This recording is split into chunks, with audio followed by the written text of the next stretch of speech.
اور مشرق اور مغرب کے مالک اللہ ہی ہیں، تم جدھر بھی منہ کرو ادھر ہی اللہ کا منہ ہے۔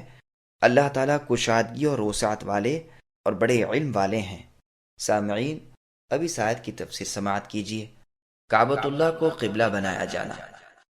اس آیت میں نبی صلی اللہ علیہ وسلم اور آپ کے ان صحابہ کرام رضی اللہ عنہم کو تسلی دی جا رہی ہے جو مکے سے نکالے گئے اور اپنی مسجد سے روکے گئے تھے۔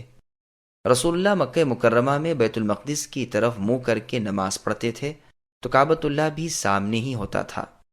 جب مدینہ تشریف لائے تو 16 یا 17 ماہ تک تو ادھر ہی منہ کر کے نماز پڑھتے رہے، مگر پھر اللہ تعالیٰ نے کعبۃ اللہ کی طرف متوجہ ہونے کا حکم دیا، جیسا کہ بخاری اور مسلم میں ہے۔ ابو عبید قاسم بن سلام رحمۃ اللہ علیہ نے اپنی کتاب ناسخ و منسوخ میں ابن عباس رضی اللہ عنہما سے روایت نقل کی ہے کہ قرآن میں سب سے پہلا منسوخ کا حکم یہی قبلے کا ہے۔ للہ المشرق والی آیت نازل ہوئی، رسول اللہ بیت المقدس کی طرف منہ کر کے نمازیں پڑھتے، پھر آیت ومن حیث خرجتا نازل ہوئی اور رسول اللہ نے بیت اللہ کی طرف متوجہ ہو کر نماز ادا کرنا شروع کی۔ مدینے میں جب رسول اللہ بیت المقدس کی طرف منہ کر کے نماز پڑھتے رہے تو یہ یہودی بہت خوش ہوئے، لیکن جب یہ حکم چند ماہ کے بعد منسوخ ہوا اور رسول اللہ اپنی چاہت اور دعا اور انتظار کے مطابق کعبۃ اللہ کی طرف منہ کر کے نمازیں پڑھنے کا حکم دیے گئے تو ان یہودیوں نے طعنے دینے شروع کر دیے کہ اب اس قبلے سے کیوں ہٹ گئے۔ تو اللہ تعالیٰ نے یہ آیت اتاری کہ مشرق و مغرب کے مالک اللہ تعالیٰ ہی ہیں۔ پھر یہ اعتراض کیا، جدھر اللہ کا حکم ہو پھر جانا چاہیے۔ ابن عباس رضی اللہ عنہما سے یہ بھی مروی ہے کہ مشرق و مغرب میں تم جہاں کہیں بھی ہو منہ کعبے کی طرف کرو۔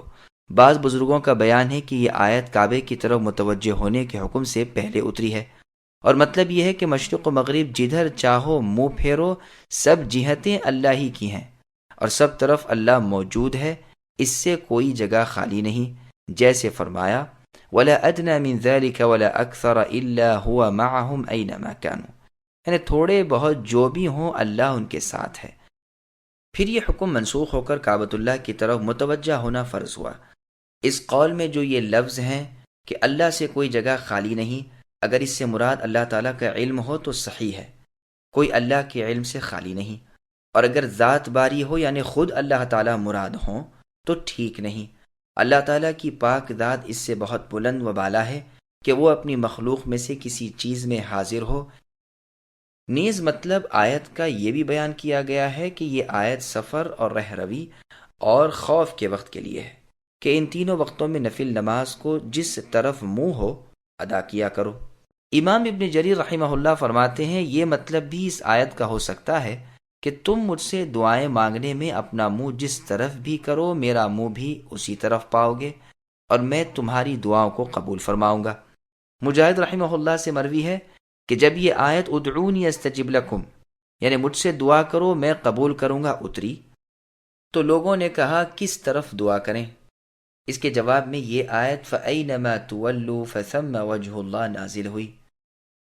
پھر فرماتے ہیں کہ اللہ تعالیٰ تمام وسعتوں پر غالب اور گنجائش والے اور علم والے ہیں، جس کی کفایت سخاوت اور فضل و کرم نے تمام مخلوق کا احاطہ کر رکھا ہے۔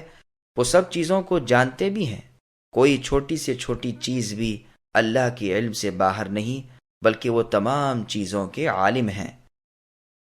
سبسکرائب کیجئے ہمارے چینل اور دبائیے بیل کا آئیکن تاکہ آپ کو ریگولر نوٹیفیکیشن اپڈیٹس مل سکے۔